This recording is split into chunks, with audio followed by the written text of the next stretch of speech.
బ్రహ్మ దర్శన భాగ్యంబు పడయగోరి బ్రహ్మ దర్శన భాగ్యంబు పడయగోరి వెతుకపోయది వెతటికే వెర్రి మనస బ్రహ్మ దర్శన భాగ్యంబు పడయగోరి వెతుకపోయది వెతటికే వెర్రి మనస అదియు నీలోనున్నది కాంతుమచట అదియు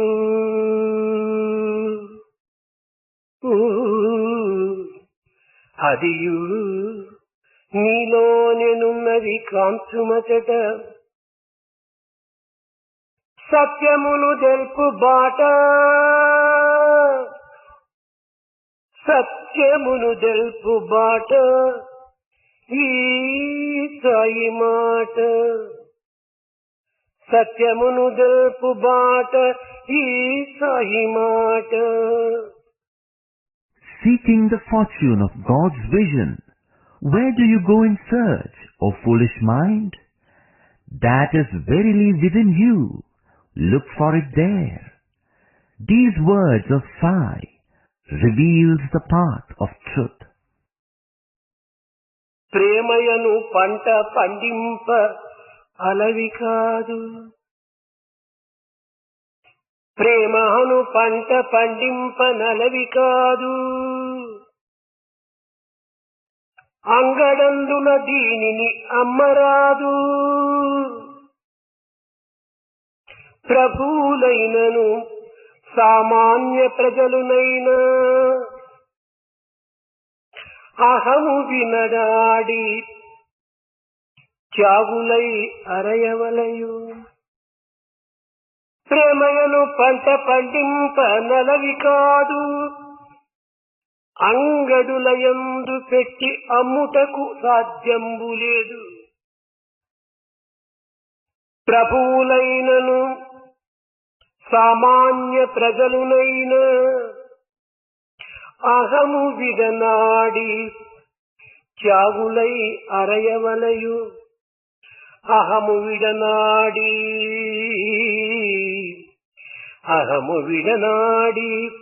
త్యాగులై అరయవలయు.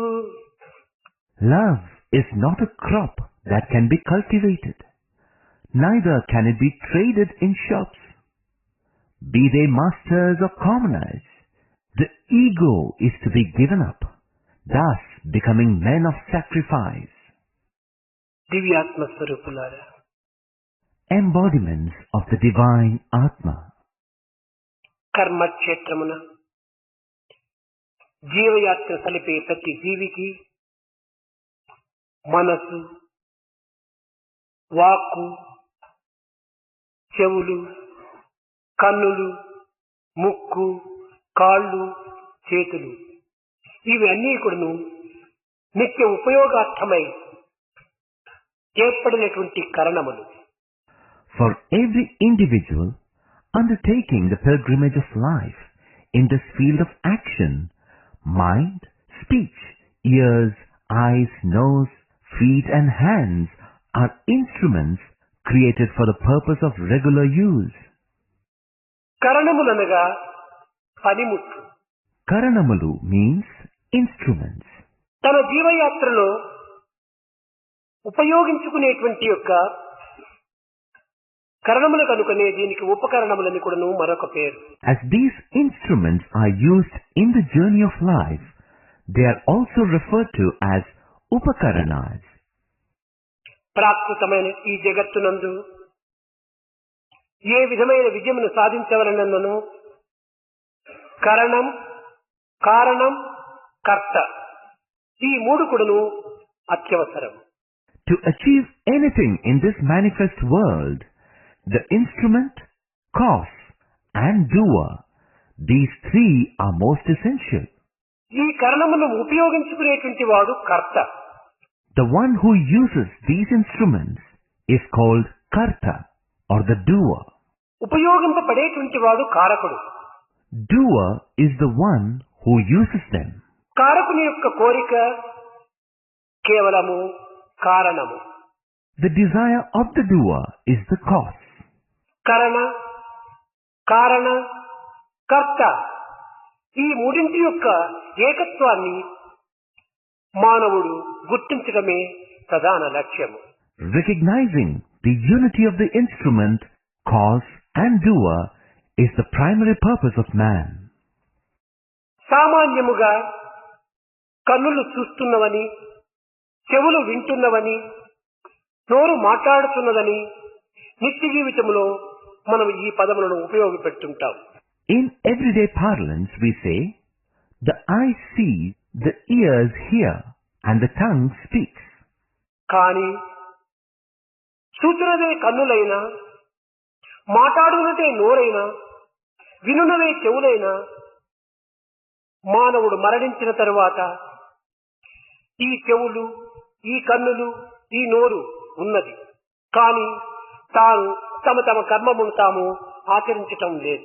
Even though the eyes perform the act of seeing, the tongue that of speaking, and the ear listening, when a person dies, the eyes, ears and tongue do not perform their functions even though they are present. ఇవి కనిపించక, వినిపించక, కేవలము పలుకక ఉండినటువంటి దానికి కారణం ఏమిటి? What is the reason behind their ceasing to see, hear and talk? దీనిని పలికించే, వినిపించే, అనిపించే, తలపించేటువంటి ఒక శక్తి ఇందులో ఏదో ఒకటి అంతర్భూతమై ఉంటున్నది మానవుని యందు. There seems to be some power latent in man which makes them speak, hear, see and think. అది ఈ దేహమునందు ఉండినంత వరకే కన్నులు చూడగలుగుతున్నాయి, చెవులు వినగలుగుతున్నాయి, నోరు మాట్లాడగలుగుతున్నాయి, చేతులు పనిచేయగలుగుతున్నాయి, కాళ్ళు నడచగలుగుతున్నాయి. Only as long as this power exists in man, the eyes are able to see, the ears are able to hear, the tongue is able to speak, the hands are able to perform actions, and the legs are able to walk.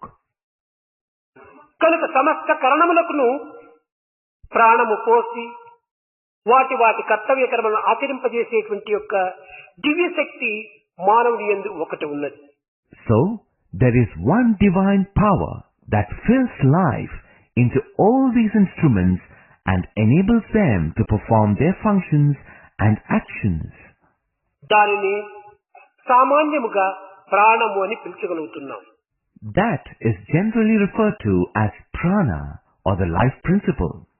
అయితే ఈ ప్రాణము ఎక్కడి నుంచి వస్తున్నది, ఎక్కడికి వెళ్తున్నది, ఎవరు పంపుతున్నారు? Where does this life principle come from? Where does it go? And who sends it? ఇదే కేనోపనిషత్తు వేసినటువంటి ప్రశ్న. This is the question posed by the Kenopanishad.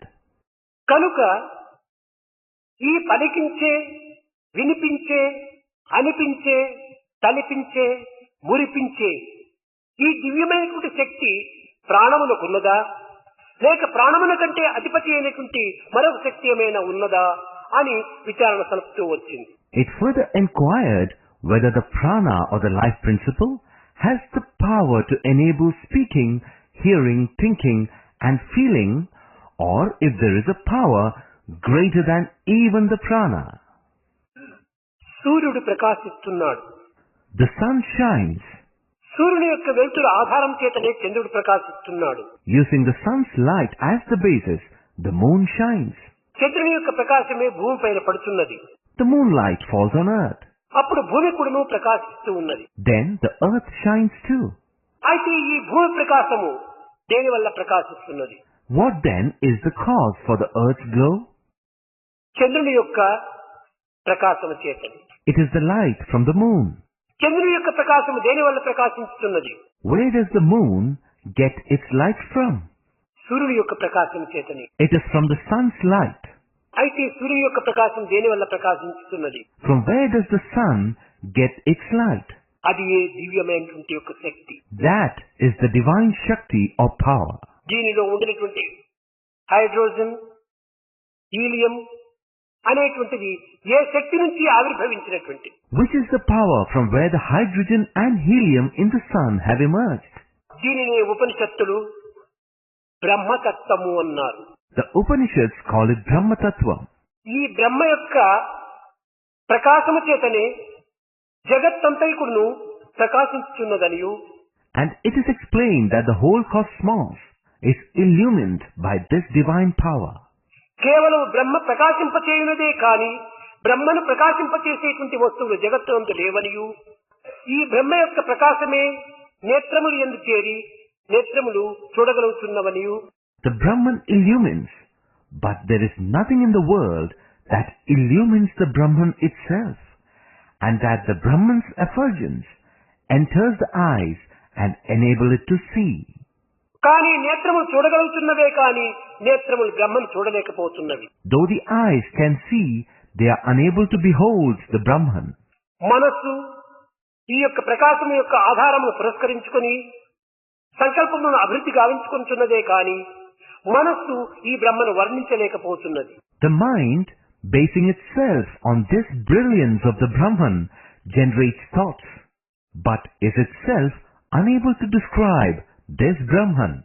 కనుకనే ఉపనిషత్తులు యథోవాచో నివర్తంతే అప్రాప్య మనసా సహా, మనస్సులకు కానీ వాక్కులకు కానీ అతీతమైనటువంటి యొక్క దివ్యతత్వము మానవుని యందు ఇమిడి ఉన్నదిని నిరూపిస్తూ వచ్చినది. Thus the Upanishads proclaim, it is that from which speech and the mind retreat without comprehending, and it is proved that there is a divine principle latent in man which is beyond the mind and speech. కనుక మానవుని యందు ఇట్టి దివ్యమైన భవ్యమైనటువంటి యొక్క శక్తి ఇమిడి ఉండియు మానవుడు దానిని గుర్తించుకొనలేకపోతున్నాడు. Though there is this divine power latent within man, he is unable to recognize it. కారణమేమిటి? What is the reason? మానవుడు తన జీవితమునందు బాహ్య దృష్టిని అభివృద్ధిపరచుకున్నట్టుకు ప్రయత్నిస్తున్నాడు కానీ అంతర్దృష్టిని ఏమాత్రం కూడాను తాను ప్రయత్నించుకుని అనుభవించుటకు ప్రాకులాడటం లేదు. Man in his life is putting efforts to enhance his outward vision, but is making no efforts to develop and experience the inner vision. మానవుడు చక్కగా విచారణ సలిపిన అంతర్దృష్టి చేత ఈ సత్యమును గుర్తించుటకు సాధ్యమవుతుంది. If man enquires diligently, it is possible for him to realize this truth with his inward vision. కనుక ప్రతి మానవుడు కూడాను తన యందున్నటువంటి యొక్క సమస్త కరణములు కూడాను వ్యాపింపజేసి ప్రకటింపజేసి దానిని వికసింపజేసేటువంటి యొక్క శక్తి తన యందు ఉండినప్పటికీ తాను కేవలము ఒక బలహీనుడిగాను కేవలము అశక్తుడిగాను భావించుకుంటున్నాడు. Though that power that illumines and animates all the senses is present within each one, man considers himself as weak and powerless. కనుక ఇట్టి దివ్యమైనటువంటి శక్తిని మానవుడు ఏ విధంగా విచారించాలి? How must man comprehend such a divine power? దీనిని కేనోపనిషత్తు ఈ దివ్యమైనటువంటి శక్తి మనస్సునకు మనసై, ప్రాణమునకు ప్రాణమై, నేత్రమునకు నేత్రమై, శ్రోత్రమునకు శ్రోత్రమై, వాక్కునకు వాక్కై అన్నింటినీ కూడాను అంతర్భూతముగా దానిని ప్రకాశింపచేస్తున్నాడు. The Kenopanishad declares that this divine power illumines all the senses from within, as the mind of the mind, life of the life force, the eyes of the eyes, ears of the ears, and the speech of the speech. కారులో light వెలగవలనన్నా, horn శబ్దము చేయించవలనన్నా, లేక చక్రములు తిరగవలనన్నా, machine నడచవలనన్నా దీనికి లోపల current అత్యవసరము. In a car, be it for the light to glow, the horn to sound, the wheels to rotate, or for the engine to function, the power or electricity or a current within is necessary.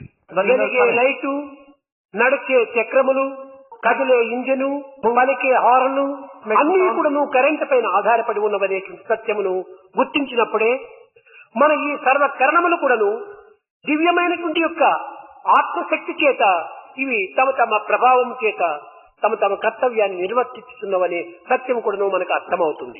When we acknowledge the truth that the glowing light, the moving wheels, the functioning engine and the sounding horn are based on this power within the car, in the same vein we can understand that all our senses function and discharge their duties due to the power of the divine Atma.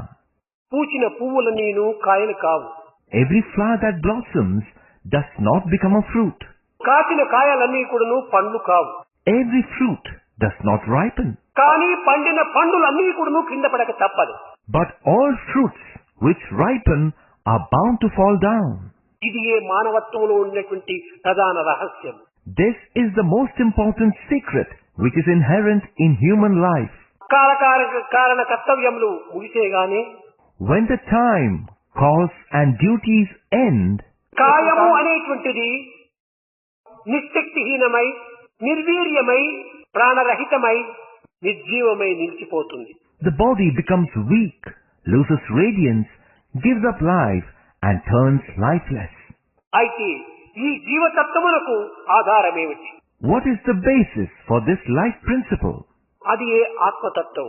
It is the Atmic principle. మానవుడు ఇంద్రియములనే ప్రధానమైనటువంటి దృష్టిలో తాను విచారణ సలుపుతున్నాడు. Man's thinking is based on the idea that the senses are all important. ఇంద్రియములకు అతీతమైనటువంటిది ఒక మనస్సున్నది. Beyond the senses there is the mind. ఈ మనస్సునే ఇంద్రుడు అని పిలుస్తూ వచ్చింది ఉపనిషత్తు. The Upanishads call this mind Indra. అనగా ఇంద్రియములకు అధిపతి అయినటువంటి వాడు కనుక ఇతనికి ఇంద్రుడు అని మరొక పేరు. Since he was the master of the Indriyas or senses, he got this other name Indra. ఇంద్రుడనగా ఏ తర్వాత మనస్సే. Indra is nothing but the mind itself. ఈ మనస్సే ఇంద్రుడు కనుక ఇంద్రియములను మనస్సునందు చేర్చి The mind is verily Indra. So we have to merge the senses in the mind. మనసును ఆత్మనందు చేర్చినప్పుడే ఈ మనో ఆత్మ సమ్మిళితమైనటువంటి స్వరూపమే దివ్యత్వమైనటువంటి శక్తి అని కూడాను కేనోపనిషత్తు ప్రబోధిస్తూ వచ్చింది. The Kenopanishad proclaimed that when the mind is merged in the Atma, that unified form of the mind and Atma is verily the divine power. కనుక ఈనాటి మన ఇంద్రియములను మనసునందు చేర్చటం లేదు. Today, we are not merging our senses into mind. మనస్సును ఆత్మతో కూర్చటం లేదు. We are not fixing the mind on the Atma. మనస్సును ప్రాకృతమైనటువంటి యొక్క దీని యందు ప్రవేశపెడుతున్నది. We make the mind delve into worldly aspects. కనుక మనస్సు వేరు ఆత్మ వేరుగా విభాగం తెలుపుతున్నారు. Thus, you are differentiating the mind and the Atma. మనసునందు, ఆత్మయందు, శరీరమునందు, ఇంద్రియములందు, అంతఃకరణములందు అన్నింటి యందు కూడాను సర్వవ్యాపకమై ఉండినటువంటి యొక్క చిత్ శక్తి అదే బ్రహ్మతత్వము. The Chit Shakti or the constant integrated awareness that is inherent in the mind, Atma, body, senses, the internal instruments and all else is the principle of Brahman. సర్వత్రా నిండినటువంటి శక్తి ఒక్కటి ఉన్నది. There is one power that is all pervasive. ఇట్టి సర్వశక్తిమయమైనటువంటి యొక్క ఆత్మతత్వము ప్రతి మానవుని యందు కూడాను సూక్ష్మ రూపంలో నిలిచి ఉంటున్నది. This Atma principle, which is omnipotent, exists in every man in a subtle form. అట్టి దివ్యమైనటువంటి శక్తిని మానవుడు గుర్తించుకోలేకపోవడానికి కారణమేమిటి? What is the reason for man's inability to recognize this divine principle? శరీర మనోబలములను పురస్కరించుకొని ధనకనక వస్తువాహనాదుల యొక్క బలమును పురస్కరించుకొని మానవుడు తన యొక్క తత్వాన్ని తాను మరచి భౌతికమైన లౌకికమైనటువంటి యొక్క లోకముని ఆధారంగా చేసుకొని అహంకార పడటం చేతనే ఈ ఆత్మతత్వాన్ని విస్మరిస్తూ ఉన్నాడు. On account of his physical and mental prowess, the possession of material objects, man forgets his own reality and makes the gross material world as the basis of everything, thereby developing ego. Because of this ego, he forgets the Atmic principle. కానీ ఇంద్రియములు కేవలం ఒక్కొక్క సమయంలో దృశ్యములు మాత్రమే. But the senses sometimes are like scenes. ఇవన్నీ కూడా జడ స్వరూపంలో ధరించినటువంటివి. They all have donned a form of inertness. ఈ పదార్థమును చూస్తున్నది కన్నులు. The eyes Look at this object. ఇది కేవలము ఒక దృశ్యము. This is merely a scene. దీన్ని చూస్తున్నప్పుడు కన్నులు ద్రష్ట. The eye becomes the seer while seeing it. కానీ ఈ సమయంలో ద్రష్ట అయినటువంటి కన్నులు మరొక సమయం లోపల అవి కూడా నువ్వు దృశ్యములైపోతున్నాయి. The eyes, which are the seer now, at one point becomes the seen. ఏ విధంగా దృశ్యమవుతుండాలి? How do they become the seen? కన్నులు తెరిచి ఉండినప్పటికీ Though the eyes may be open, నీ మనసు ఎక్కడో సంచారం చేయటం చేత since the mind is wandering elsewhere, ఎదుటనున్నటువంటి వస్తువును కూడా కన్నులు చూడలేకపోతున్నాయి. the eyes are unable to see the object right in front of them. కాబట్టి ఆ సమయమునందు కన్నులు దృశ్యమైపోతున్నాయి, మనసు ద్రష్టగా మారుతుండాలి. So at that point, the eyes become the seen and the mind becomes the seer. మరొక సమయం లోపల మనసునే దృశ్యమైపోతుంది, బుద్ధి ద్రష్టగా రూపొందుతుంది. At other times, the mind becomes the seen and the intellect becomes the seer. విచారణా శక్తి లేనటువంటి పరిస్థితి యందు మనసు దృశ్యమైపోతుంది, బుద్ధి ద్రష్టగా మారుతుంది. During times when discrimination power is absent, the mind becomes the seen and the intellect becomes the drashta or the seer. అనగా నిద్రావస్థ యందు మనస్సు లేదు. In the sleeping state, the mind doesn't exist. మనస్సు కేవలం ఒక దృశ్యం మాత్రమే రూపొందుతుండాలి. The mind exists merely as a scene. కానీ బుద్ధి కేవలం చైతన్యమైనటువంటి స్థితిలో వెలుగుతూ ఉంటుండాలి. But the intellect is present, shining as the consciousness. కనుక ఆ సమయం నందు బుద్ధి ద్రష్ట, మనసు దృశ్యము. So at that time, the intellect is the seer and the mind is the seen. సమాధి స్థితి యందు బుద్ధి కూడా దృశ్యమైపోతుంది, ఆత్మ ద్రష్టగా మారుతుంది. In the state of samadhi, the intellect too becomes the seen and the atma becomes the seer. కనుక అన్నింటికి ఆత్మనే ద్రష్ట. Therefore, the atma is the drashta or the seer of all. ఈ మనస్సు ఇంద్రియములన్నీ కూడా కేవలము దృశ్యములే. The intellect, mind and senses are merely the drishyam or the seen. కనుకనే వీటన్నింటికి కూడా కరణములు అని పేరు పెట్టారు, పనిముట్లు మాత్రమే. Therefore, they all have been named instruments. They are merely tools. ఈ పనులు గావించేటువంటి వాడు, చేయించేటువంటి వాడు ఒక ద్రష్ట ఉంటున్నాడు. There is a drashta or seer who oversees and gets these works done. ఆ ద్రష్టనే లేకపోతే పనిముట్లు ఎన్ని విధమైన విలువైనటువంటి అయినప్పటికీ అన్ని కూడా నిరుపయోగమేగా మారిపోతాయి. Without this drashta, however valuable the instruments may be, they turn useless.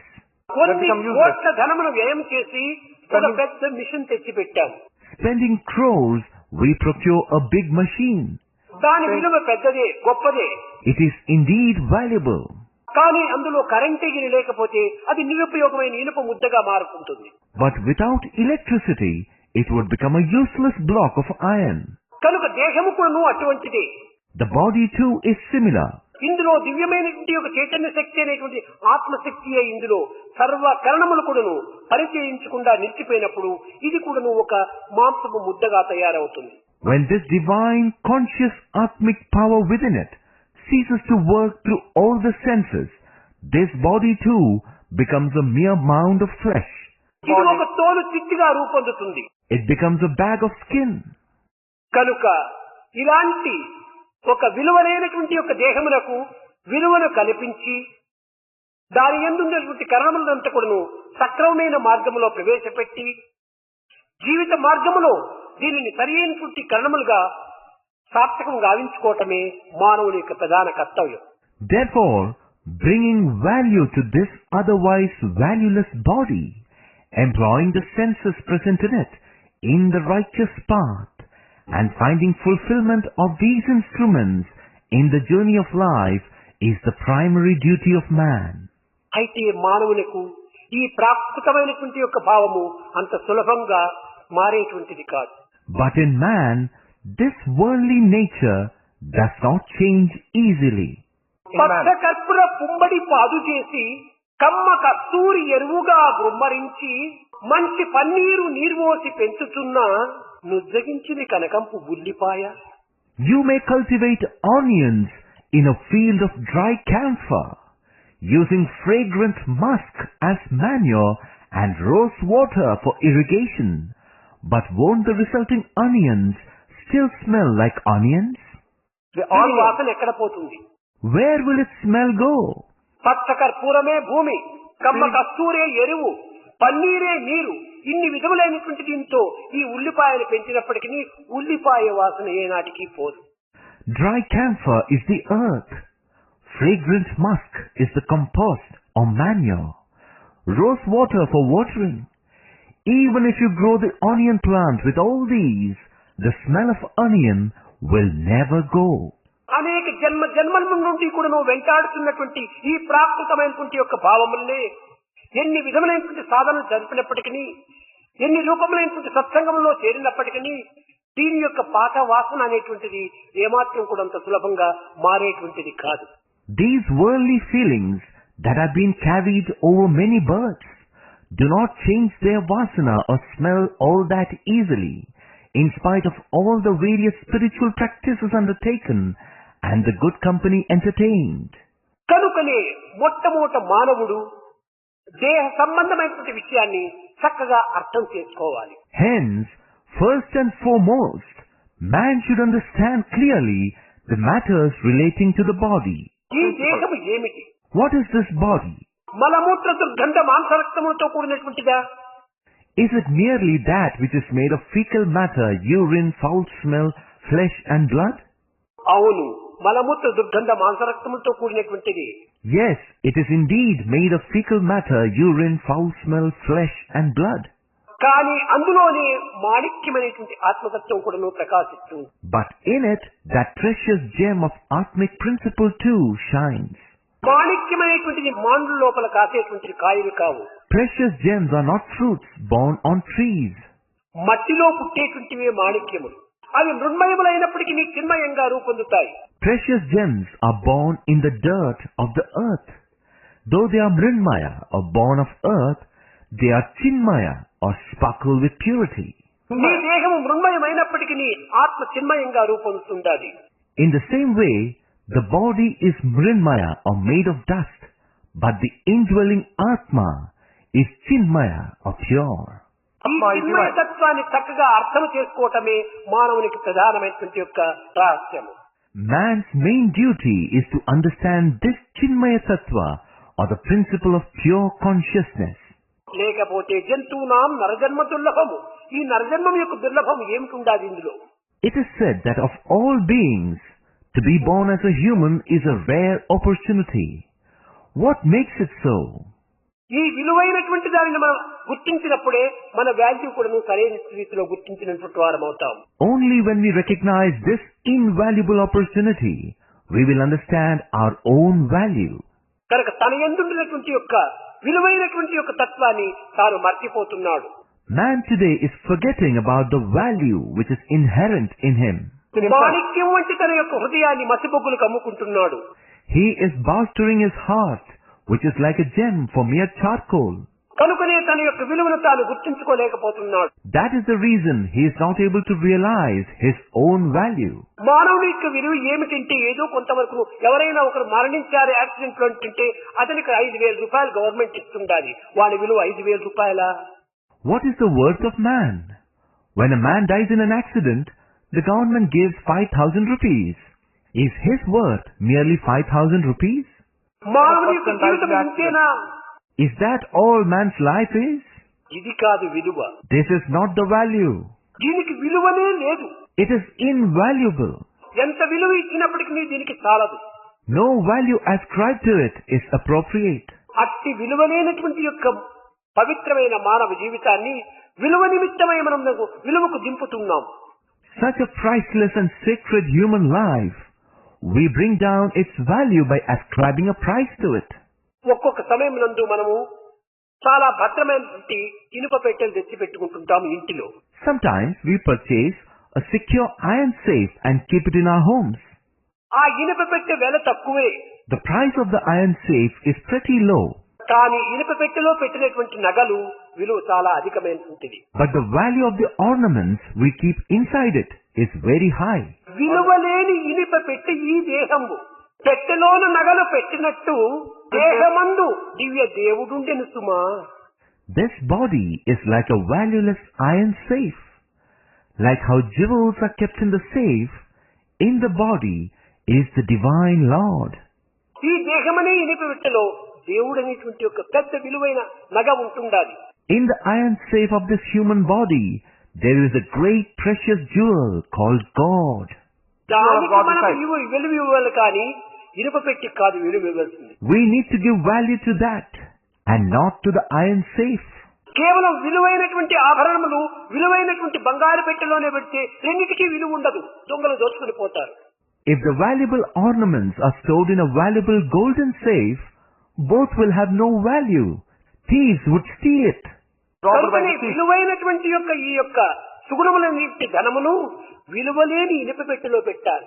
Therefore, we need to store the valuable wealth of good qualities in a valueless iron safe.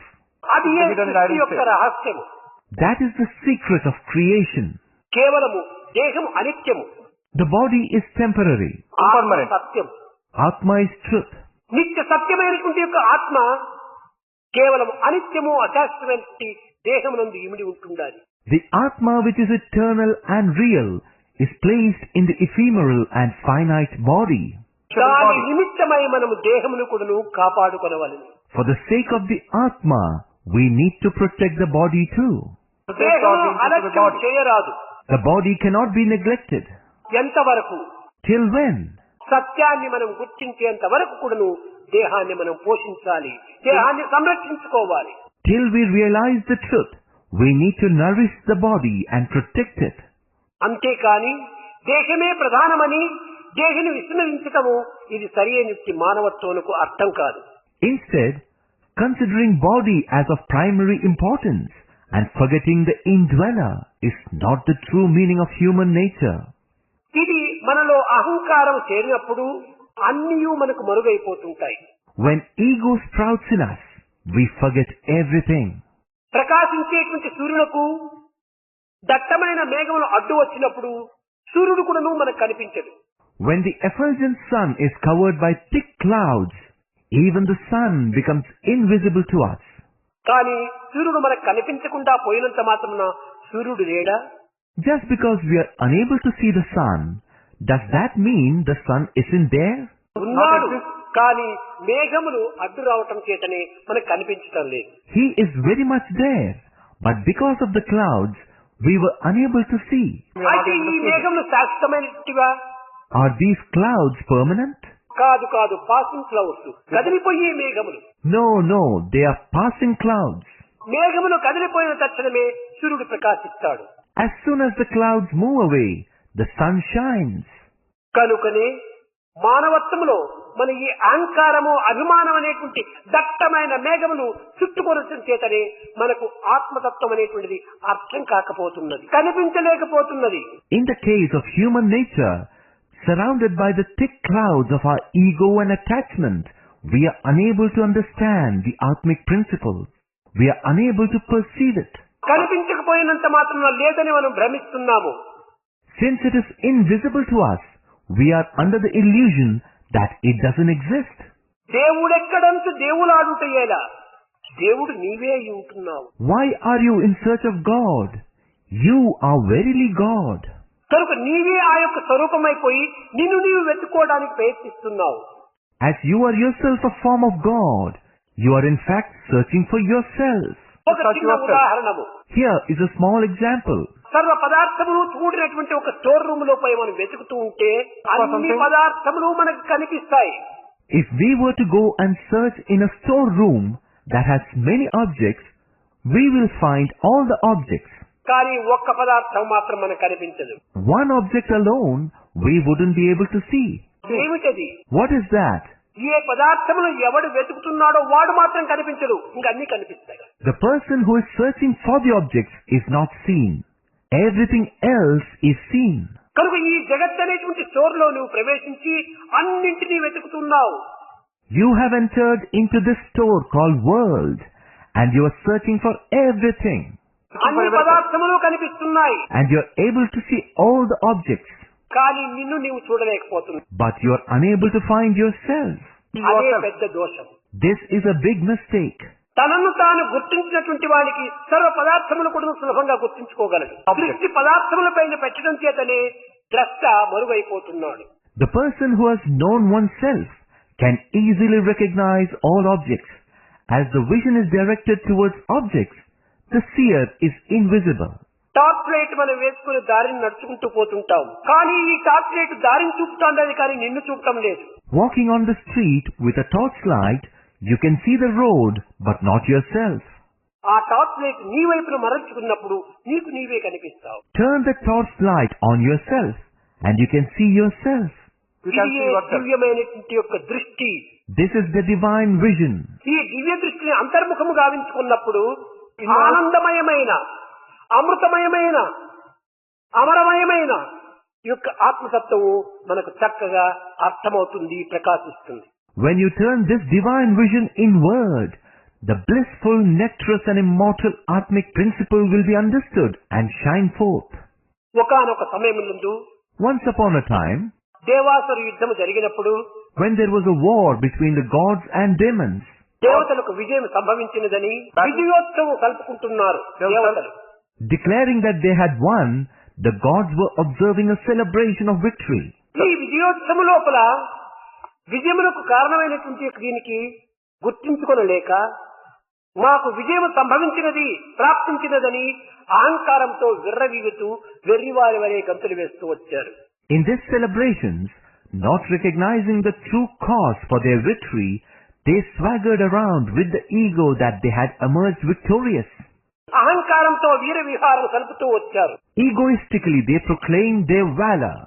ఈ సత్యాన్ని గుర్తించినటువంటి యొక్క Brahma, who noticed this fact, వీరికి కేవలము జ్ఞాన నేత్రములను తెరిపించాలని, to open their eyes of wisdom, Satya ప్రబోధన సలపాలని, to impart a lesson in truth, ఆత్మానంతమును చేకూర్చాలని, to confer the bliss of the Atma, ఈ అంధకారమును దూరము గావించాలని to remove their ignorance, సంకల్పించుకుని యక్షు రూపమును ధరించి వారి ముందు నిలిచాడు. he decided and appeared before them, taking the form of a yaksha or a celestial being. ఈ యొక్క అహంకారంతో వీరవిహారం జరుపుతున్నటువంటి ఒక అగ్నిదేవుడు ఈ యక్షునికి ముందు వచ్చాడు. Agni, the god of fire, who was full of ego, came before the yaksha. అతనిని చూసి యక్షుడు, నాయన నీవెవరు అని ప్రశ్నించాడు. Seeing him, the yaksha questioned, son, who are you? ఓ వ్యక్తి, నేనెవరో నీకు తెలియదా? నీకు తెలియకపోయినప్పుడు నేను చెప్తాను విను. సమస్త ప్రపంచమును కూడాను క్షణంలో భస్మం గావించేటువంటి యొక్క శక్తి కలిగినటువంటి యొక్క మహావీరుడను, నా పేరు అగ్నిదేవుడు అన్నాడు. Hey you, don't you know who I am? Listen, I will tell you. I am the valorous one who has the power to reduce to ashes this entire creation in a moment. My name is Agni Deva. ఇనుము కాదు, ఇంకేమైనా కూడా సరియే, ఒక్క క్షణంలో నేను కరిగింపచేసేటువంటి యొక్క భస్మ గావించేటువంటి శక్తి నాలో ఉన్నది అని అహంకారంతో వెర్రవీగాడు. I have the power in me to melt and burn down to ashes not only iron but everything, he arrogantly declared. ఈ అహంకారం నిర్మూలం గావించాలని సంకల్పించుకున్న బ్రహ్మ చిన్న గరకపోసను తన ముందు వేసి, ఓ అగ్నిదేవుడా, దీన్ని కాల్చి చూస్తాము అన్నాడు. Brahma, who had decided to remove this ego of Agni, threw down a blade of grass and said, O Agni Deva, burn this, let us see. ఇది ఎంతటి పని అని అలక్ష్యంతో దాన్ని కాల్చడానికి ప్రయత్నించాడు. This is not much of a task, thought Agni haughtily, and tried to burn it. కానీ ఎంత ప్రయత్నించినప్పటికీ ఆ గరకపోచను ఏమాత్రం కూడా కాల్చలేకపోయింది అగ్ని. However much he tried, he couldn't burn that blade of grass. తన యొక్క సర్వశక్తిని కూడా ఉపయోగపెట్టాడు. He used all his strength. కానీ నిరుపయోగమైపోయింది. It was all in vain. దీనితో తల వంచుకొని వెళ్ళాడు. Hanging his head in shame, Agni went back. తదుపరి గాలిదేవుడు వచ్చాడు. Next came the god of wind. వచ్చి, అయ్యా నేను గాలిదేవుడను. Sir, I am the god of wind. నా యొక్క గాలి వీచినప్పుడు సముద్రములే కాదు ఉప్పొంగిపోయి గ్రామములు, పట్టణములు, పల్లెలు, కుట్టలు, చెట్లు కూడాను ఒక్క తలక్రిందులుగా మార్చగలను. When I blow wind, not only the oceans rise, villages, towns, hamlets, trees, hills, everything would turn topsy-turvy. Uppari చేత జగత్తులో జరిగేటువంటి యొక్క ప్రమాదంలో నీకు తెలియదా? ఇవన్నీ కూడా నా మహత్యమే అని అనేక రకములుగా గర్వాన్ని తాను ప్రకటిస్తూ వచ్చాడు. Don't you know the disasters caused by cyclones and storms? They are all my glory. He spoke thus arrogantly. ఓహో, అంతటి శక్తివంతుడవా? అయితే ఈ గరికపోతుని కదిలించమని చెప్పాడు యక్షుడు. The Yaksha said, "Are you so mighty? If so, move this blade of grass." కానీ తన శక్తిని ప్రవేశపెట్టి ఎన్ని విధములుగా కూడాను తాను ప్రయత్నం సల్పాడు, కానీ దానిని కదిలించలేదు. Despite using all his strength and trying in different ways, he could not move it. ఇంత లోపల ఇంద్రుడు వచ్చాడు. Meanwhile, Indra came. అనగా ఇంద్రుడు వచ్చేటప్పటికి ఆ యొక్క స్థానంలో యొక్క యక్షుడు అంతర్ధానమయ్యాడు. ఆ స్థానము లోపల ఒక స్త్రీ వచ్చి నిలిచింది. When Indra came, the Yaksha disappeared and in his place manifested a lady. చూచాడు ఇంద్రుడు. Indra saw this. తల్లి, మీరెవరు? ఇంతకు పూర్వం ఉండినటువంటి వారెవరు అని ప్రశ్నించాడు. He questioned, "Mother, who are you? And who was the person who was here before this?" నా పేరు Uma. My name is Uma. పూర్వం ఉన్నటువంటి వాడు బ్రహ్మ. The person here before me was Brahma. నీ అహంకారం మితిమీరిపోవటం చేత నీ అహంకారం నిర్మూలం గావించి కేవలము స్వస్వరూపాన్ని దర్శింపజేసే నిమిత్తమై మీకు సుజ్ఞానమును బోధించే నిమిత్తమై అతను ప్రత్యక్షమయ్యాడు. As your arrogance had crossed the limits to destroy your ego, to reveal to you all your true form and to impart wisdom, he appeared. కానీ అహంకారం ఉండినంత వరకు స్వస్వరూప దర్శనము ప్రాప్తించదు. Till there is ego, one will not secure the vision of one's true form. కనుకనే యక్ష రూపమును ధరించాడు. That is why he donned the form of a yaksha.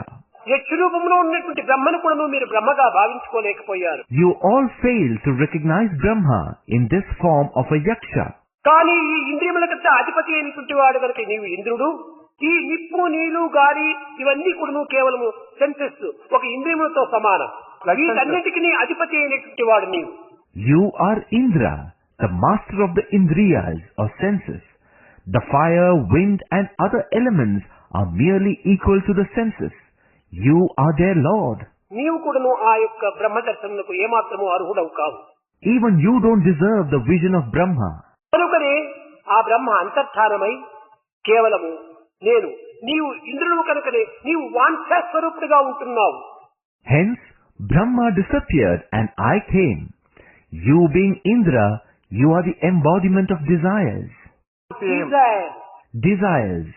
ఈ Dzire ను నీ యొక్క వాంఛను నిర్మూలం గావించే నిమిత్తమై వాంఛా స్వరూపిణి అయినటువంటి స్త్రీగా నేను ప్రత్యక్షమయ్యాను. To destroy the desires in you, I have appeared as a woman, the symbol of desire.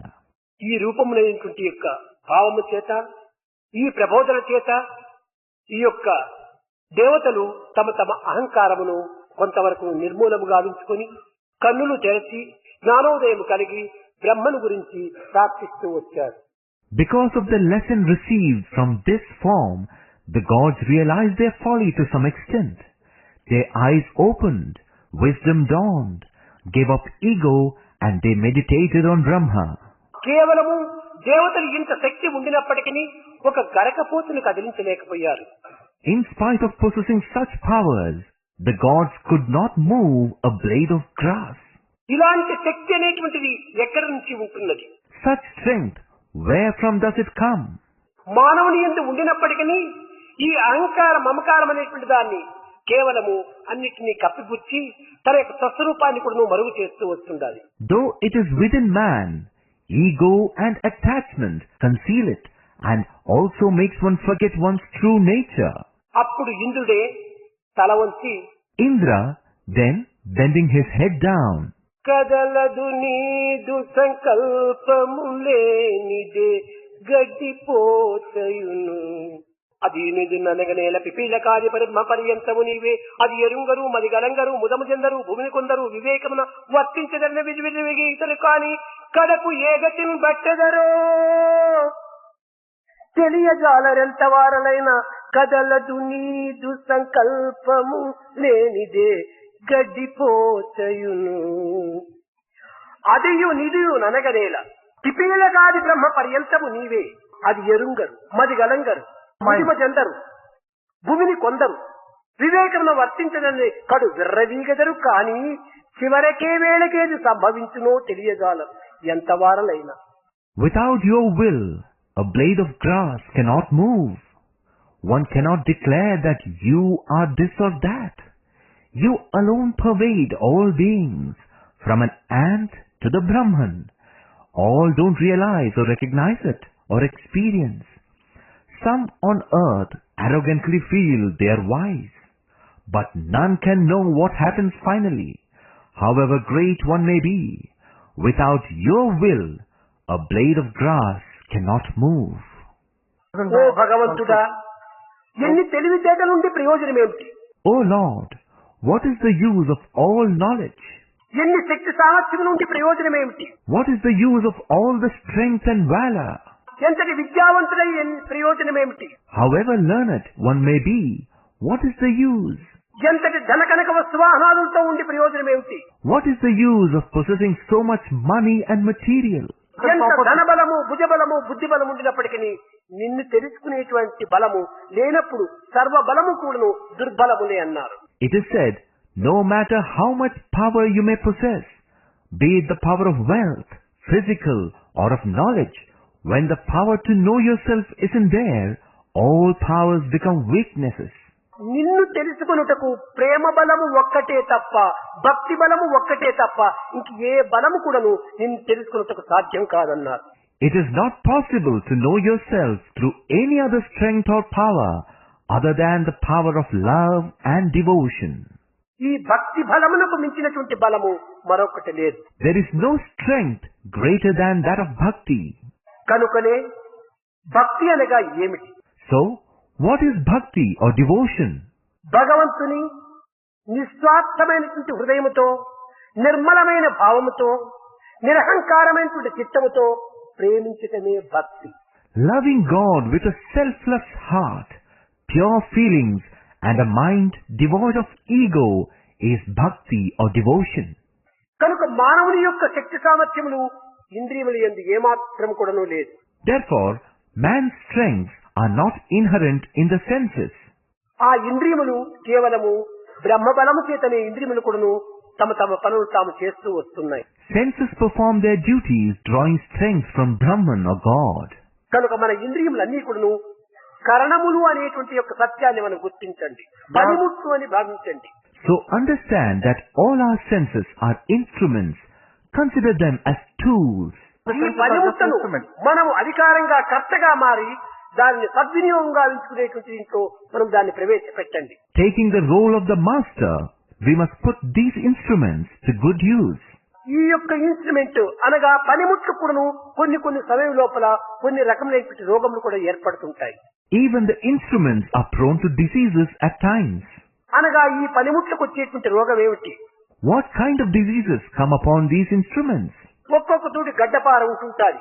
There is a crowbar. ఇది ఒక పనిముట్టే. This is an instrument too.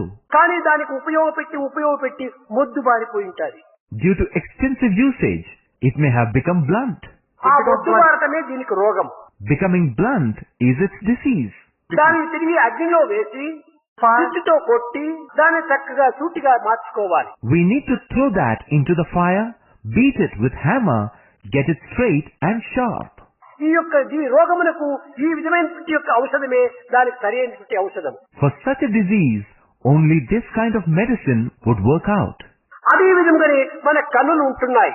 Similarly, we have eyes. కన్నులకు కూడా ఒక రోగం ఉంటుండాలి. Eyes too have a disease. కన్నులు ఆరోగ్యంగా ఉంటున్నప్పుడు తెలుపు తెలుపు, నలుపు నలుపు, ఎరుపు ఎరుపుగా, పసుపు పసుపుగా కనిపిస్తుంది. When the eyes are healthy, white appears white, black appears black, red appears red and yellow appears yellow. కానీ జాండీసే వచ్చిందంటే అంతా పచ్చగా కనిపిస్తుంది. But when we have jaundice, everything looks greenish. అది ప్రకృతి దోషమా? కాదు కాదు, ఇంద్రియ దోషము. Is it the fault of nature? No, it is the fault in the senses. మన నాలుక ఆరోగ్యంగా ఉండినంత వరకు కూడాను తీపి తీపి, కారం కారము, చేదు చేదుగా కనిపిస్తుంది. As long as we are healthy, sweet is sweet, spicy is spicy, and bitter is bitter to the tongue. కానీ అందులోనే మలేరియా ఫీవర్ ఏమైనా చేరిందంటే అన్ని తీపులు కూడా చేదుగా రూపొందుతాయి. But when we contract malaria, everything that's sweet too tastes bitter. కాబట్టి ఈ ఇంద్రియములంతా కూడా రోగాలతో కూడినటువంటివి. So all these senses have their diseases. రాగాలతో కూడినటువంటివి. They have attachments. భోగాలతో కూడినటువంటివి. They have greed. కానీ యోగంతో కూడినటువంటివి కాదు. But they do not have yoga. కనుక వీటినన్నింటినీ కూడా మనము కేవలం అరికట్టుకున్నప్పుడే గొప్ప యోగంగా రూపొందుతాము. When we control all these senses, it turns out to be true yoga. అది యోగ చిత్తవృత్తి నిరోధక పతంజలి సూత్రం. That is why it is said in Patanjali Sutra, yoga is the control of the wavering of the mind. కనుక మన ఇంద్రియాల్ని మొట్టమొదట మనం అదుపులో పెట్టుకోవాలి. Therefore, first and foremost, we must have our senses under control. మానవునికి ఉద్రేకాన్ని అనుసరించి ఇంద్రియాలను ప్రవేశపెట్టకూడదు. Man shouldn't use his senses driven by its agitations. దానికి తగినటువంటి శాంతమును బోధించాలి. He needs to train it to be peaceful. కాలమును తీసుకోవాలి. One must take time. నిత్యానిత్యం పరిశీలన చేయాలి. Discriminate between the eternal and the transient. తదుపరి ఈ ఇంద్రియాలను ప్రవేశపెట్టాలి. Thereafter, the senses have to be put to use. అప్పుడే ఇది సరి అయినటువంటి రీతిలో వినియోగం జరుపుకున్నవారు. Only then we would be ones who have used them appropriately. విద్యార్థులారా, ఈ వయసు లోపల విద్యార్థుల యొక్క ఇంద్రియములు మహా సూటిగా ధాటిగా ఉండేటువంటివి, ఘాటుగా కూడా ఉండేటువంటివి. Students, at this age, the senses of the students are at its prime and are sharp. They are powerful too. మానవుని యొక్క కన్నులు మహా పాపమైనటువంటివి. Man's eyes are very sinful. ఎప్పుడు చూసినా వీరిని వారిని చూస్తూ ఉంటుంటాయి. దీని వల్లనే ఎక్కువ కర్మను కూడాను పాపాన్ని కూడాను అభివృద్ధి పరుచుకుంటున్నాయి. Whenever you notice, they keep looking at this person or that. It is because of this the eyes accumulate karmas and sins.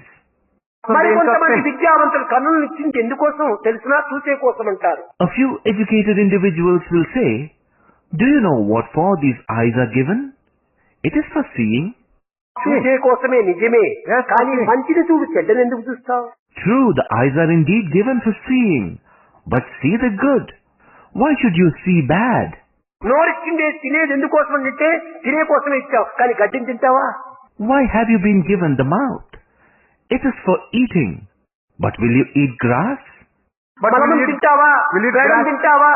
తినవు. ఇక్కడ మంచి విషయాన్ని, మంచి రూపాన్ని, మంచి యొక్క పదార్థాన్ని మనం అనుభవించాలి. Will you eat excrement? Will you eat cow dung? No, we won't. We should enjoy good things, good sights and good food. కనుకనే ప్రతి ఒక్క ఇంద్రియమును కూడా సన్మార్గములో ప్రవేశపెట్టాలి. So each of the senses have to be applied in the right path. మనం చేసే సమయంలో దీని బాధలు మనకి ఏమాత్రమూ తెలియదు.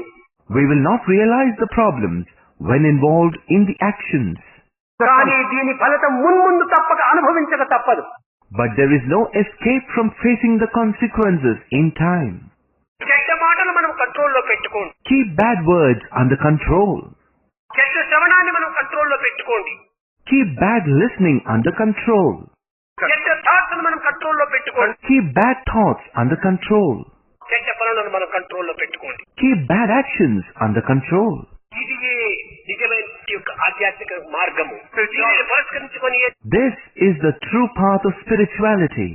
It is in this regard it is said, see no evil, see what is good. see no evil, see what is good. Hear no evil, hear what is good. Hear no evil, hear what is good. Think no evil, think what is good. Think no evil, think what is good. Talk no evil, talk what is good.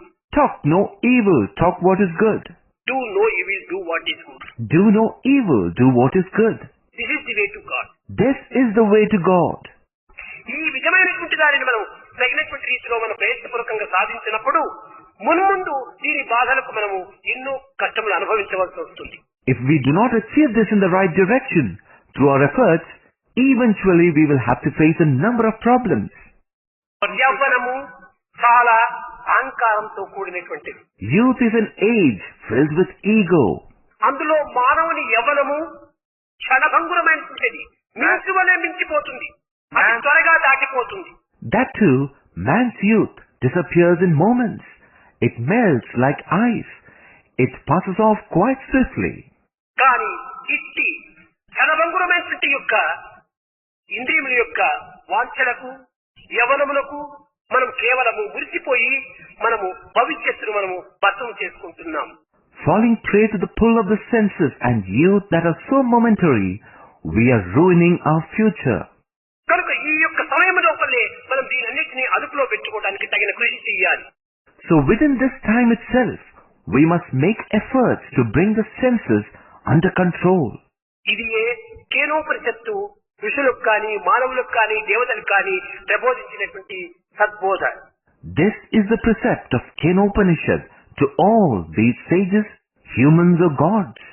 ఇంతే కాదు, Not only this, దేవతలకు మానవులకు కూడాను చక్కని సరైన ఆదర్శాన్ని కూడా నిరూపిస్తూ వచ్చింది. it has also been presenting ideals for both gods and humans. ఓ మానవుడా, నీవు చేసేటువంటి పాప ఫలం కానీ పుణ్యఫలం కానీ గోవుతో పాలు పిండిన తక్షణమే పాలిచ్చేటువంటి గోవు వంటిది కాదు. O man, the fruits of your actions, be it sins or merits, are not like obtaining milk the moment you start milking a cow. నాటిన విత్తనం వంటిది ఇది అన్నారు. Instead, it says it is like sowing a seed. అనగా విత్తనము నాటిన తక్షణమే వృక్షమై ఫలాన్ని మనకు అందించదు. The seeds don't grow into trees and offer fruits as soon as we sow them. వృక్షము కావడానికి కాలము తీసుకుంటుంది. It takes time to become a tree. కొన్ని సంవత్సరములు తీసుకుంటుంది. It takes a few years. తదుపరి కాయలు కాసినప్పుడు కొన్ని నెలలు తీసుకుంటుంది. After that, it takes a few months to bear fruits. కాయలు ఫలము కావడానికి కొన్ని దినములు తీసుకుంటుంది. Then it takes a few days for the fruits to ripen. కాబట్టి ఇది కేవలం ఒక దీర్ఘకాలంతో కూడినటువంటిది. Therefore, these involve long periods of time. జాగ్రత్తగా నీవు మెలుగు. Proceed carefully. ఈనాడు నీవు పాపం చేసిన తక్షణమే నాకేం ఫలం వచ్చింది, నాకేమి రాలేదే అని వెర్రవీగవచ్చు. Today, when you perform a sin, you may arrogantly think, what consequence has come to me? Nothing after all. కానీ ఈ విత్తనం ఇంకా ఫలమైపోయి ఈ ఫలమును నీవు అనుభవించడానికి టైం తీసుకుంటుంది. But for the seed to become a fruit and for you to receive it, it will take a while. ఇది మాత్రం తప్పినది కాదు. This is inevitable. ఏదైనా తప్పినా ఇది తప్పింది కాదు. All else may fail, but this is infallible. జాగ్రత్తగా మనం ఈ యొక్క బాల్య వయస్సును పవిత్రమైన మార్గంలో ప్రవేశపెట్టుకోవాలి. Therefore, this young age must be carefully utilized for taking to the sacred path. దీనిని పురస్కరించుకుని start early, drive slowly, reach safely. It is said, therefore, start early, drive slowly, reach safely. మనము ఈ వయసు నుండి మనం చక్కని ప్రయత్నరూపకంగా సాధించాలి. Right from this age, we must make conscious efforts and achieve it. ఇది కేవలము వాక్కు యొక్క తత్వాన్ని కూడా నువ్వు గుర్తించుకోవాలి. We must also understand the significance of speech. వాక్కు చాలా పవిత్రమైనటువంటిది. Speech is highly sacred. జయదేవుడు చెప్పాడు, జిహ్వే రసగ్ని మధురత్వం సత్యం హితం స్వాం పరమం వదామి ఆవర్ణయేత మధురాక్షరాణి. ఓ రుచి ఎరిగిన నాలుక, Jayadeva said, O tongue, who knows to distinguish taste?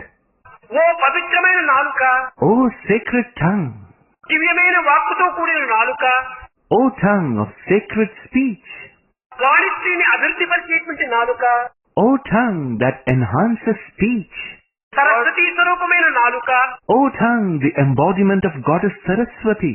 నీవు ఇంత పవిత్రమైనటువంటి నాలుకవు ఇంత అపవిత్రమైనటువంటి మాటలకు ఉపయోగపెడుతున్నావు. You are such a sacred tongue, but you are indulging in impure talk? ఇది నీకు మంచిది కాదు. This is not good for you. దీని పాప పరిహార నిమిత్తమై గోవింద దామోదర మాధవేతి అని స్మరణ చేయమని చెప్పిన బోధించి. As an atonement for these sins, it was asked to chant Govinda Damodara Madhava. ఎంత త్యాగము నాలుకకు. What a sense of sacrifice the tongue has. ఎంతటి గౌరవము నాలుకకు. What honor the tongue possesses. ఎంతటి మర్యాద నాలుకకు. What respect it commands. ఎంతటి త్యాగము నాలుకకు. What sacrifice the tongue has. ఎంతటి విచారము నాలుకకు. What magnanimity the tongue has. దీనిని చక్కగా మనం విచారించాలి. We need to inquire into this keenly. నాలుక ఒక ఫలమునేమైనా భుజించడానికి ప్రయత్నం చేసినప్పుడు అది పుల్లగా ఉంటుంటే ఇది జఠరాగ్నికి పంపటం న్యాయం కాదు. Even while trying to eat a fruit, if it's found sour, the tongue concludes that it isn't right to send it to the Jataragni, the digestive force in the stomach. జఠరాగ్ని ఏది? అహం వైశ్వానరో భూత్వ ప్రాణినాం దేహమాశ్రిత ప్రాణాపాన సమాయుక్త ప్రచాలిన్యం చతుర్విధం అహం వైశ్వానరో భూత్వ. ఆ భగవంతుడు వైశ్వాన రూపంలో ఉంటున్నాడు. What is Jataragni?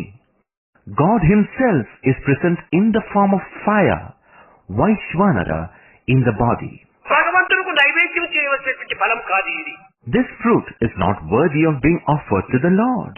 ఇది మధురమైనటువంటి ఫలం కాదు ఇది అని ఆ యొక్క ఫలమును ఓ భూదేవత నీవే దీన్ని సృష్టించావు, నీవే దీన్ని అందుకొని భూమిపై ఉమ్మి వేస్తుంది.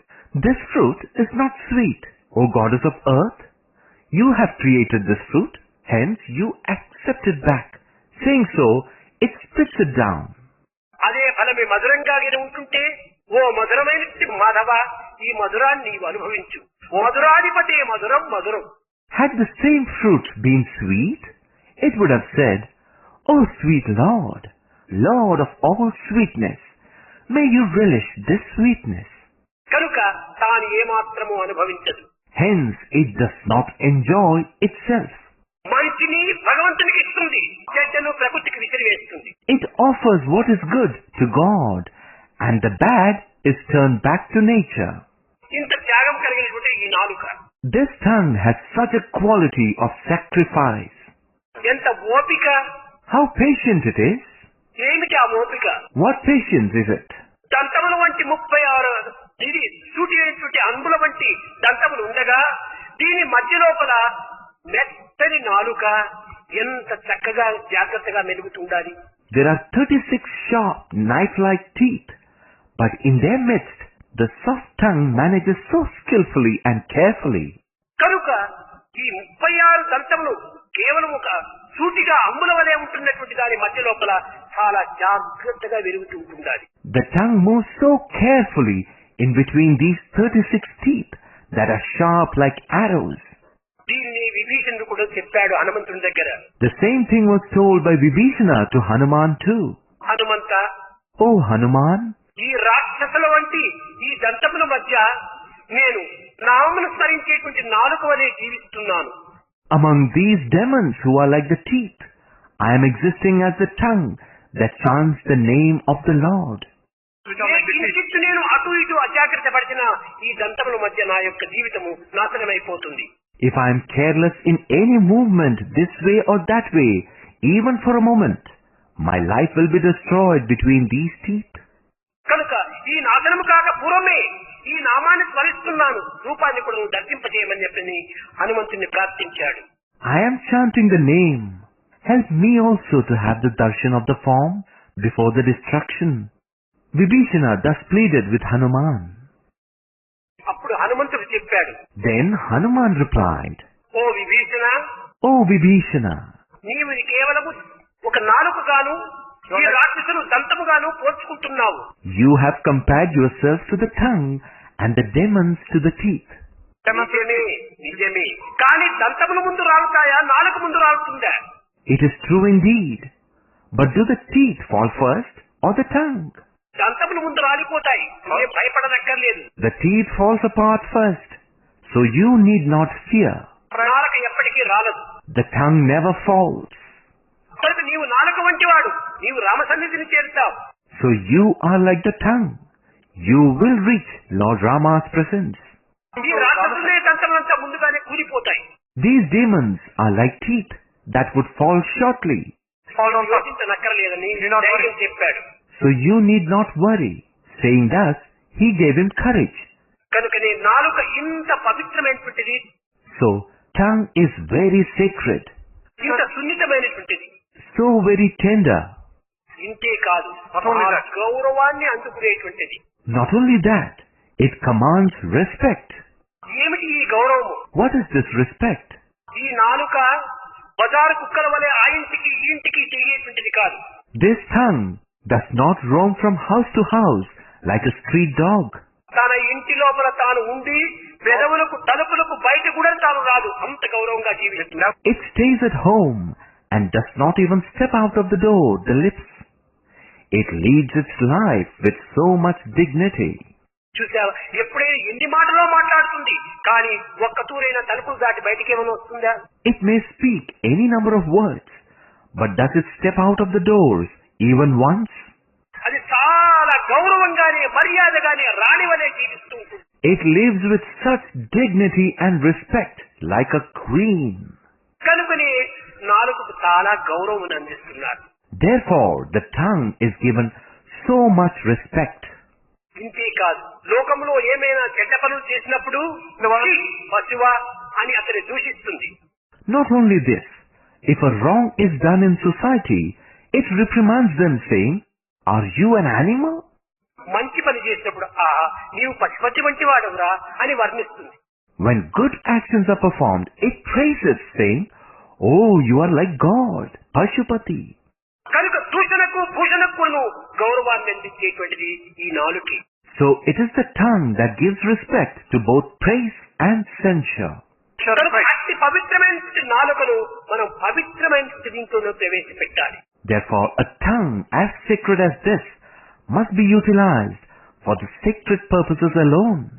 ఇది ఉపనిషత్తుల యొక్క వాక్యములు ఎంత సులభమైనటువంటి వాక్యములు, ఎంత సున్నితమైనటువంటి వాక్యములు, ఎంత మధురమైన వాక్యములు. These are the words of Upanishads. How simple are these words. How sacred and sweet they are. ఇంత మధురమైనటువంటి వాక్యములు కలిగినటువంటి ఉపనిషత్తులను ఈనాడు మనం విస్మరిస్తున్నాము. The Upanishads which contain such sweet words are being forgotten by us today. సర్వవేద సారమైనటువంటి ఉపనిషత్తులు. Upanishads are the essence of all the Vedas. ఈ ఉపనిషత్తుల యొక్క తత్వము అర్థం చేసుకునేటకు ప్రయత్నించడానికి ఎవ్వరూ పూనుకోవటం లేదు. No one is making the effort to understand the essence of the Upanishads. ఇంత చిన్న చిన్న చిన్న చిన్న మాత్రల చేతనే మానవుని యొక్క అనారోగ్యాన్ని దూరం గావిస్తుంటుండాలి. With such small tablets, the maladies of man are removed. మానవుని యొక్క అజ్ఞానము దూరం గావిస్తుంటుండాలి. It removes the ignorance of man. ప్రజ్ఞాన జ్యోతిని ప్రకటింపజేస్తుంటుండాలి. It kindles the flame of supreme knowledge. ఇలాంటి విషయం లోపల విద్యార్థులు చాలా జాగ్రత్త వహించి ఈ వయసు నుండి కూడాను పవిత్రమైనటువంటి ఒక జీవితాన్ని గడపడానికి తగిన కృషి చేయాలి. In such matters, students must be very careful and must make efforts to lead sacred lives from this tender age itself. ఈ విద్యతో పాటు వినయాన్ని కూడాను మనం పోషించుకోవాలి. Alongside education, we must cultivate humility too. ఈ వినయమే లేకపోతే విద్య యొక్క విలువంతా కూడాను కేవలము నిరుపయోగమైపోతుంది. Without humility, all the value of education becomes futile. తల్లిదండ్రులను గౌరవించండి. Respect parents. గురువులను గౌరవించండి. Respect teachers. పెద్దలను గౌరవించండి. Respect elders. చిన్నలను ప్రేమించండి. Love the younger ones. ఈ విధమైన యొక్క మార్గము లోపల అధిక భాషను కట్టిపెట్టండి. అధిక భాషించి సూరత్వం అధికమయ్యే కార్యసూరత క్షీణించి కరిగిపోయే బ్రతుకులు ఆడంబరములాయే బ్రతుకులు విద్యార్థి బ్రతుకులు ఈ పాటిదాయే. In this path, try to curb excessive talk. The heroism of excessive talk has increased. Heroism in actions is melting away. Life has become ostentation. Such is the state of a student today. ఆడంబరాల చేతనే విద్యార్థుల బ్రతుకంతా కూడాను ఈ విధంగా కూడాను బజార్లో పడిపోతుంటున్నారు. It is because of ostentation that students' lives are strewn on the streets. ఆడంబరాలకు ఏమాత్రం కూడా అవకాశం అందించరాదు. We cannot give scope for such ostentation. ఎట్లా how should we be? విద్య వెనుకల జ్ఞానము వెలయవలెను. మేఘములు మించిపై చేరి మెదలుతుండా వాటి దాపున విద్వత్తు వదలునట్టు విద్య వెనుకల జ్ఞానము వెలయవలెను. Behind education, there should be wisdom. Like when the clouds float in the sky and lightning strikes, behind education, wisdom must exist. చల్లటి మేఘముల మధ్య మించు ఏ విధంగా విద్యుల్లేక ఏ విధంగా కదులుతుంటాదో ప్రకాశిస్తుంటాదో, Just as how lightning shines amidst the dark clouds, అదే విధంగానే ఈ అంధకారమైన ఈ యొక్క జగత్తునందు మన విద్య విద్యుల్లేఖ వలె వెలయాలి. our knowledge must shine as lightning in this world filled with darkness. కేవలం బుకిష్ నాలెడ్జిని మనం పెట్టుకొని వాదోపవాదంలో దిగకూడదు. Merely arming ourselves with bookish knowledge, we must not indulge in arguments. వాదము విద్యకు చాలా విరోధము. Argumentation is detrimental to education. ఏమీ తెలియని వాడే వాదనకు పూనుకోవటము. Only the person who doesn't know much will indulge in arguments. అన్నీ తెలిసినటువంటి వాడు నిశ్శబ్దంగా ఉంటూ The one who knows everything remains silent. ఏమీ లేని పాత్ర ఎగిరెగిరి దుంకుతుంది. The empty vessel will jump up and down. ఏమీ లేని ఆకు ఎగిరెగిరి దుంకుతుంది. The leaf that doesn't have anything on it flutters up and down. అన్ని వడ్డించిన ఆకు అణిగమణిగి ఉంటుంది. The leaf on which all delicacies have been served will remain put. కనుక మనము అన్ని వడ్డించుకున్నటువంటి యొక్క పూర్ణమైన వ్యక్తి వలె మనం ప్రకాశించాలి. So, we must shine as the complete individual on whom all has been placed. ఇది ఏ విద్యార్థుల యొక్క భవిష్యత్తునకు సరి అయినటువంటి రాజమార్గం. This is the royal path for the future of students. ఈ వయసులో మనలో అహంకారము, అభిమానము, ఆడంబరం అనేటువంటి అమితంగా ఉంటాయి. In this age, there will be an excess of ego, attachment and ostentation. ఇది ఆహార విహారముల యొక్క దోషాలు. These are the flaws born of food and habits. కానీ ఆ దోషాలను కూడా కొంచెం పరిహారం గావించుకోవాలి. But we need to negate these flaws to some extent. మనం దోషులు కాకూడదు. We shouldn't become defectives. పవిత్రులు కావాలి. We should become sacred. అది నిజమైన ఆదర్శం ఈనాటికి లోకానికి అవసరము. That is the ideal the world requires. విద్యార్థి లోకం ఏ రీతిగా ఉంటుండాలంటే బయట ప్రపంచంలో చూసినప్పుడు భయంకరంగా ఉంటుండాలి. When we see the student world in the society outside, it is horrifying. కానీ మన విద్యార్థులు అభయంక స్వరూపులుగా రూపొందాలి. But our students should transform into fearless individuals. భయపడేటువంటి వారికి అభయాన్ని అందించాలి. They should give courage to those who are fear-stricken. మనం ప్రేమతత్వంతో అందరినీ ఆకర్షించుకోవాలి. We need to attract everyone with love. ఏ విధంగా కూడా magnet ఇనుమును ఆకర్షిస్తుందో ఆ విధంగా జగత్తునంతా కూడా సమాజంనంతా కూడా మనం ఆకర్షింపజేసుకోవాలి. Just as the magnet attracts iron, we must attract the society and the entire world. అందరితో కలిసిమెలిసి మెరగాలి. We must live unitedly with all. దీనిని వేదం నందు నుంచి చెప్పినటువంటి ఒక శ్లోకము. సహనావతు సహనౌ వినత్తు సహ వీర్యం కరవావహే తేజస్వినామని. ఈ యొక్క శ్లోకం ఏమిటి అర్థము? The same is declared in this verse from the Vedas. What is the meaning of this verse?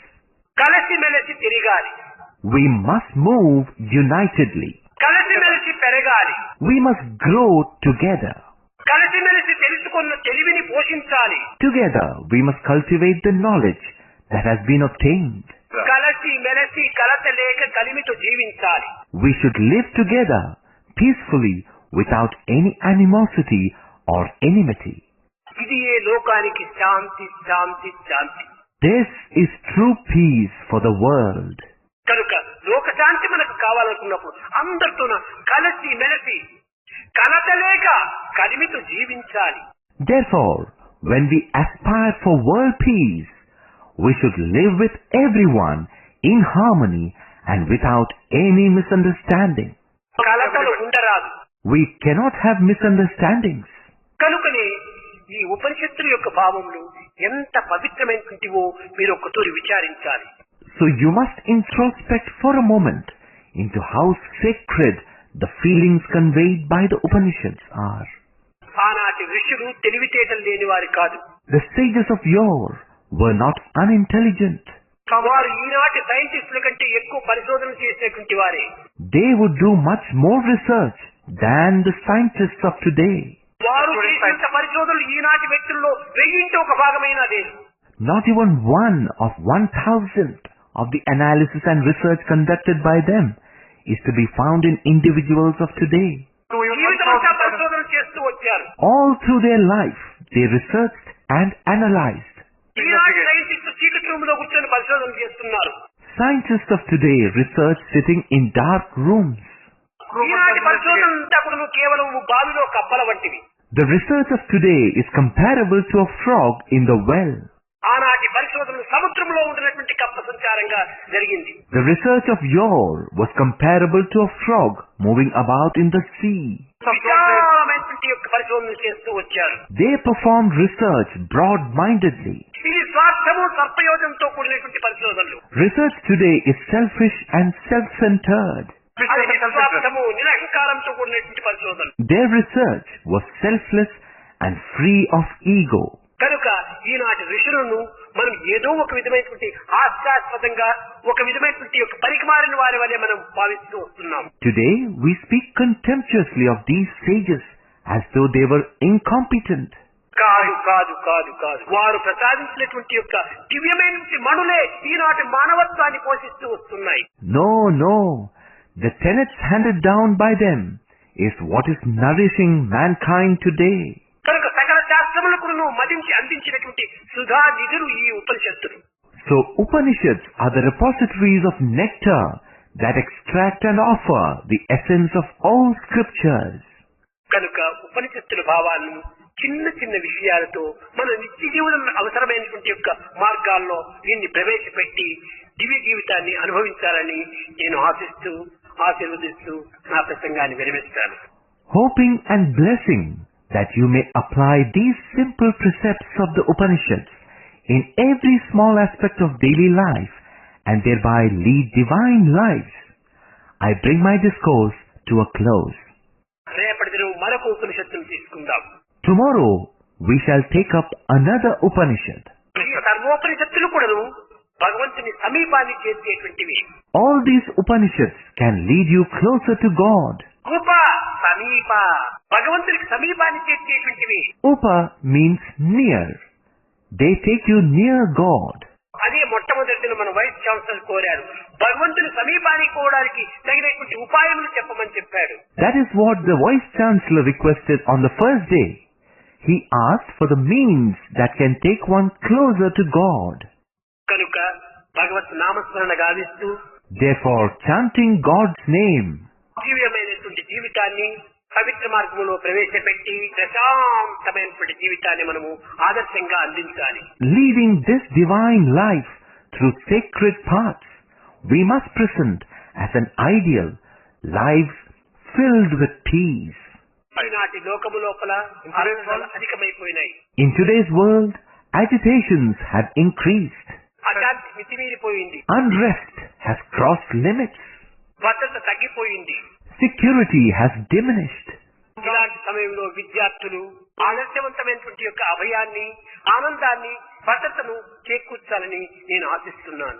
I aspire that in such times, students must lead ideal lives and confer courage, happiness and a sense of security. भजन बिना सुख शांति नहीं,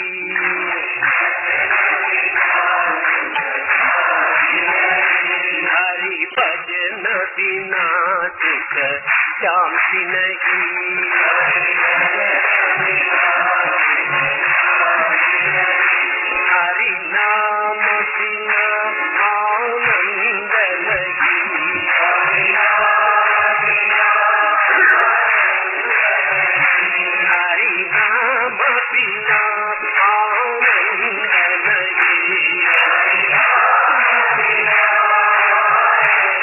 नहीं, हरि भजन बिना शांति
జ్ఞాన